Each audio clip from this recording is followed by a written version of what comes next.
ഭഗവാൻ എപ്പോഴും നമ്മുടെ കൂടെ ഒരു ഭസ്മത്തിന്റെ ഗന്ധമായിട്ടും എവിടെന്നെങ്കിലുമൊക്കെ ഒരു പഞ്ചാക്ഷരത്തിന്റെ നാദായിട്ടൊക്കെ ഭഗവാൻ സ്ഥിരം ഞാൻ കൂടെ ഉണ്ട് എന്ന് അറിയിച്ചുകൊണ്ടിരിക്കുന്നതാണ്.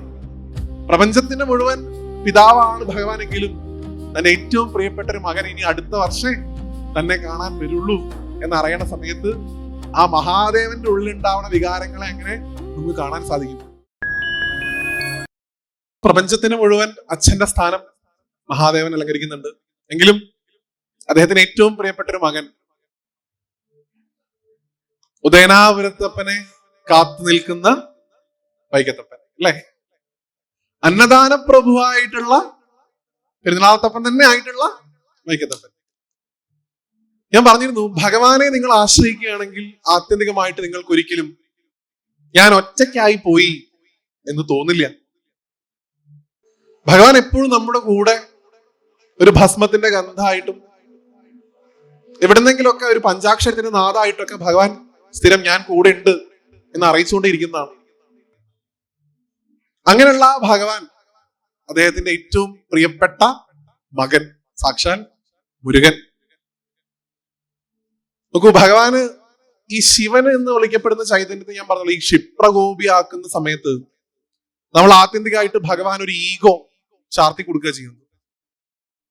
ഭഗവാൻ എന്ന് പറഞ്ഞാൽ ഈഗോ ലെവലേശമില്ലാത്തൊരു ചൈതന്യമാണ് ശിവൻ. നിങ്ങളൊക്കെ മറ്റേ പ്രശസ്തമായിട്ടുള്ള സിനിമാ ഡയലോഗ് ഉണ്ടല്ലോ, ഞാൻ വൈരാഗിയാണ്, എന്നെ ആരാധിച്ചാലും എനിക്ക് കുഴപ്പമില്ല, ആരാധിച്ചില്ലെങ്കിലും എനിക്ക് കുഴപ്പമില്ല, എന്റെ നാമം നിങ്ങൾ ജപിച്ചാലും എനിക്ക് കുഴപ്പമില്ല, ജപിച്ചില്ലെങ്കിലും കുഴപ്പമില്ല, ഞാൻ എല്ലാത്തിൽ നിന്നും മാറി നിൽക്കുന്നവനാണ്, വൈരാഗിയാണ്. അങ്ങനെയുള്ള ഭഗവാന് കിട്ടിയിട്ടുള്ള ഏറ്റവും നല്ലൊരു മകൻ ഉദയനാപുരത്തപ്പൻ. ശിവൻ പ്രപഞ്ചത്തിന് മുഴുവൻ നാഥനാണ്, മഹാദേവനാണ്, പരബ്രഹ്മാണ്, ഒക്കെ ശരി തന്നെയാണ്. പക്ഷെ മഹാദേവനിലെ അച്ഛനെ നമുക്ക് ഏറ്റവും കൂടുതൽ കാണാൻ സാധിക്കുക അദ്ദേഹം മുരുകന്റെ കൂടെ ഇരിക്കുന്ന സമയത്താണ്. മുരുകന്റെ ഏറ്റവും വിശേഷപ്പെട്ട ഒരു ഭാവമാണ് സ്വാമിനാഥൻ എന്ന് വിളിക്കുന്നത്. നിങ്ങൾക്ക് അറിയാമായിരിക്കും, ബ്രഹ്മാവിന് ഓംകാരത്തിന്റെ അർത്ഥം അറിയില്ല എന്ന് പറഞ്ഞപ്പോ ബ്രഹ്മാവിനെ തടവിലാക്കിയ ഭഗവാൻ തന്റെ അച്ഛനോട് താൻ ചെയ്ത കാര്യങ്ങളെ കുറിച്ച് പറയുകയും, അച്ഛൻ ഉണ്ണി, ബ്രഹ്മാവ് ഉത്തരം പറഞ്ഞാൽ ശരിയാണോ തെറ്റാണോ എന്ന് അറിയണമെന്നുണ്ടെങ്കിൽ തനിക്ക് അതിന്റെ അർത്ഥം അറിയണ്ടേ, തനിക്ക് അറിയൂന്ന് ചോദിക്കുമ്പോൾ വളരെയധികം കോൺഫിഡൻസോടുകൂടി എനിക്ക് അറിയാം അച്ഛ എന്ന് പറയുകയും, ഞാനത് പറഞ്ഞു തരണമെന്നുണ്ടെങ്കിൽ അച്ഛൻ എന്റെ മുമ്പിൽ ശിഷ്യനായിട്ടും ഞാൻ അച്ഛന്റെ ഗുരുനാഥനായിട്ടും ഇരിക്കേണ്ടതായിട്ടുണ്ട്. ഭഗവാന്റെ വലത്തെ ചുമലിൽ ഇരുന്നുകൊണ്ട് ചെവിയിൽ ഓംകാരത്തിന്റെ അർത്ഥം പറഞ്ഞു കൊടുത്ത മുരുകൻ. ഒന്ന് വൈക്കത്തഷ്ടമി സമയത്ത് ഭഗവാൻ ഈ യുദ്ധത്തിന്റെ തന്റെ മകൻ യുദ്ധത്തിൽ ജയിച്ചു വരാൻ വേണ്ടി എനിക്ക് തോന്നുന്നു ഉപവാസമാണ് ശിവൻ അനുഷ്ഠിക്കുന്നതാണ്. അത് കഴിഞ്ഞതിന് ശേഷം ആ ഉദയനാപുരത്തപ്പനെ ഭഗവാൻ പോയി സ്വീകരിക്കുന്നതും അവർ ഒരുമിച്ചുള്ള അല്പസമയത്ത് ഒരു ചർച്ചയും സന്തോഷവും ഭക്ഷണം കഴിക്കലൊക്കെ കഴിഞ്ഞ് ഉദയനാപുരത്തപ്പൻ തിരിച്ച് വീണ്ടും വൈക്കത്തുനിന്ന് പോകുന്ന ഒരു കാഴ്ച ഉണ്ട്. എത്ര പേരത് കണ്ടിട്ടുണ്ടാവും എനിക്കറിയില്ല. പ്രപഞ്ചം മുഴുവൻ കരയുന്നത് നിങ്ങൾക്ക് കാണാം പോയി കഴിഞ്ഞാൽ. പ്രപഞ്ചം മുഴുവൻ കൂടി നിൽക്കുന്ന ആൾക്കാർ കരയണു, ആനകൾ കരയണു, തിടമ്പടിച്ചിട്ടുള്ള ആൾക്കാർ കരയുന്നു, കോലത്തിന് അലങ്കാരമായിട്ട് നിൽക്കുന്ന ആൾക്കാർ കരയുന്നു, വാദ്യക്കാർ കരയണു, നാദസ്വരമാണ് വായിക്കുക. ദുഃഖഖണ്ഡാരി എന്ന് പറഞ്ഞ രാഗം വായിക്കുന്ന സമയത്ത് നാദസ്വരത്തിന്റെ തൊണ്ട പോലും ഇടറുന്നു. ഒരു അച്ഛനും മകനും തമ്മിൽ പിരിയുന്ന ഒരു രംഗം. പ്രപഞ്ചത്തിന്റെ മുഴുവൻ പിതാവാണ് ഭഗവാനെങ്കിലും തന്റെ ഏറ്റവും പ്രിയപ്പെട്ട ഒരു മകൻ ഇനി അടുത്ത വർഷം തന്നെ കാണാൻ വരുള്ളൂ എന്നറിയണ സമയത്ത് ആ മഹാദേവന്റെ ഉള്ളിലുണ്ടാവുന്ന വികാരങ്ങളെ എങ്ങനെ നമുക്ക് കാണാൻ സാധിക്കും? അതുകൊണ്ടാണ് ഞാൻ പറഞ്ഞത്, ഇവരെയൊക്കെ നിങ്ങൾ സാധാരണ നമ്മുടെ ഇടയിലുള്ള ആൾക്കാരായിട്ട് കാണും, ശിവനെയും വിഷ്ണുവിനെയും ഭഗവതിയൊക്കെ. അപ്പോഴവരനുഭവിക്കുന്ന സന്തോഷം നമുക്ക് അനുഭവിക്കാനും അവരനുഭവിക്കുന്ന സങ്കടം നമുക്ക് അനുഭവിക്കാനും സാധിക്കുള്ളൂ. അങ്ങനെയുള്ള ആ ഭഗവാൻ തന്റെ അച്ഛന്റെ തനി സ്വഭാവം, അങ്ങനെയുള്ളൊരു മകൻ ഉണ്ടെങ്കിൽ അത് മുരുകനാണ്. പിന്നെ ഒരാളെ കുറിച്ച് ഞാൻ അടുത്ത് പറയാം. അച്ഛന്റെ തനി സ്വഭാവമുള്ള രണ്ടു പേരാണ് മക്കളായിട്ട് കിട്ടിയിട്ടുള്ളത്. ഒരാൾ മുരുകൻ, ഒരാൾ നമ്മുടെ സ്വന്തം സാക്ഷാൽ ശ്രീധർമ്മശാസ്താവായിട്ടുള്ള അയ്യപ്പസ്വാമി. രണ്ടുപേർക്കും ഞാൻ ഇപ്പോഴേ പറയാം, ഷോർട്ട് കട്ടുകളില്ല. ഷോർട്ട് കട്ട് അറിയുന്നുണ്ടെങ്കിൽ ഭഗവാന് ഈ ജ്ഞാനപ്പഴം കിട്ടാൻ ഭഗവാൻ അറിയാത്തതല്ല അച്ഛനെ അമ്മേനെയും 3 തവണ ചുറ്റിയാൽ മതി. ഭഗവാൻ ഫ്ലൈറ്റ് ചാർട്ട് ചെയ്ത് പോയി തിരിച്ചു വന്നപ്പോഴേക്കും കഴിഞ്ഞു. ഭഗവാന്റെ മൈൻഡ് ഇന്നസെന്റ് ആണ്, വളരെ നിഷ്കളങ്കനാണ് മുരുകൻ.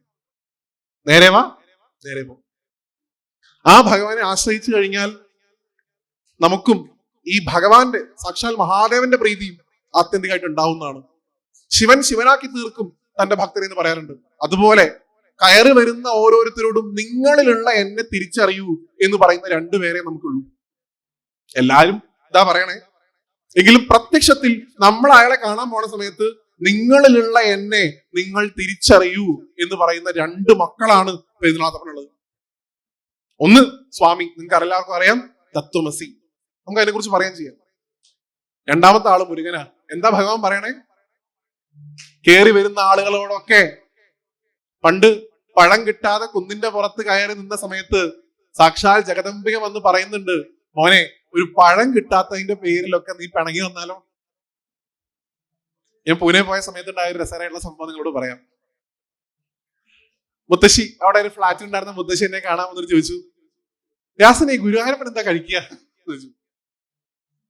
ഞാൻ പറഞ്ഞു, ഗുരുവായൂരത്തെ നേദ്യം രാവിലെ അങ്ങനെ നെയ്പായസം, മലർനേദ്യം, പന്തീരടിക്കും, ഉച്ചപൂജയ്ക്കും പാൽപ്പായസവും പാലടയും, ഊണ് കഴിക്കും, രാത്രി അപ്പാട ഇത്യാദി. മുത്തശ്ശി ചോദിച്ചു, ഇങ്ങനെ ആത്മകഥം പോലെ പറഞ്ഞു, ദിവസം എന്തൊക്കെ തന്നെ കഴിച്ച ഒരാൾക്ക് മടുക്കില്ലേ? രാവിലെ എണീറ്റ് ഉടനെ പായസം കൊടുക്കുക, മടുക്കില്ലേ? ഞാൻ ചോദിച്ചു, ഇതിപ്പോ അമ്മ എന്നേക്ക് അത്രയും അറിവുള്ള ആളാണ്, അത്രയധികം നാരായണനാമം ഉപാസിക്കുന്ന ആളാണ്. മുത്തശ്ശിയൊക്കെ പറയുമ്പോ ഞാൻ ആ മടുക്കും അമ്മേ എന്ന് പറഞ്ഞു. അടുത്ത വഴിക്ക് പറഞ്ഞു, ഇന്ന് ഞാൻ മാഗി കൊടുത്തിട്ടുണ്ട്, ഫ്ലേവറൊക്കെ പറഞ്ഞു, സെഷ്വാനാ കൊടുത്തത്, ഞാൻ മാറ്റുന്നുണ്ട് വരും. എന്റെ കൃഷ്ണന് മടുപ്പില്ല. അതുപോലെ ആ പഴം കിട്ടാതെ പോയി നിന്ന ഉണ്ണിയോട്, മോനെ വെറും ഒരു പഴത്തിന്റെ പേരിൽ നീ ഞങ്ങളെ ഉപേക്ഷിച്ച് പോകുന്നോ? യഥാർത്ഥത്തിലുള്ള പഴം നീ തന്നെയല്ലേ എന്ന് അത്ര ചോദിച്ചത്. പഴം നീ തന്നെയല്ലേ എന്ന് ചോദിച്ചത് കൊണ്ട് ആ സ്ഥലത്തിന് പഴനി എന്ന് പേര് വന്നു. കേറി വരുന്ന ആൾക്കാരോടൊക്കെ മുരുകൻ പറയുന്നതും, നിങ്ങൾ ഏത് പഴാണോ തേടി വരുന്നത് ആ പഴം നമ്മൾ ഓരോരുത്തരും തന്നെയാണ് തിരിച്ചറിയുക. സ്വാമി അത് ഉപനിഷത്ത് വാക്യായിട്ടുള്ള തത്വമസി എന്ന ഭാഷയിൽ പറഞ്ഞു. സ്വാമിയുടെ സഹോദരൻ അത് സിമ്പിൾ തമിഴില് പഴനി എന്ന പേര് കൊണ്ട് പറഞ്ഞു. അങ്ങനെയുള്ള ആ സുബ്രഹ്മണ്യ സ്വാമിയെ കൂടി കീർത്തിക്കുക എന്നുള്ളത് നമ്മുടെ ഉത്തരവാദിത്തമാണ്. ഭഗവാന്റെ ഏറ്റവും പ്രിയപ്പെട്ട മകനെ കുറിച്ച് അല്ലെ, നമുക്കൊക്കെ, നിങ്ങളൊക്കെ അമ്മമാരും അച്ഛന്മാരായിട്ടുള്ള ആൾക്കാരെ കണ്ടല്ലോ, മക്കളെ കുറിച്ച് കേൾക്കാന്ന് പറഞ്ഞാൽ അച്ഛനും അമ്മയ്ക്കൊക്കെ ഒരു സന്തോഷമാണ്.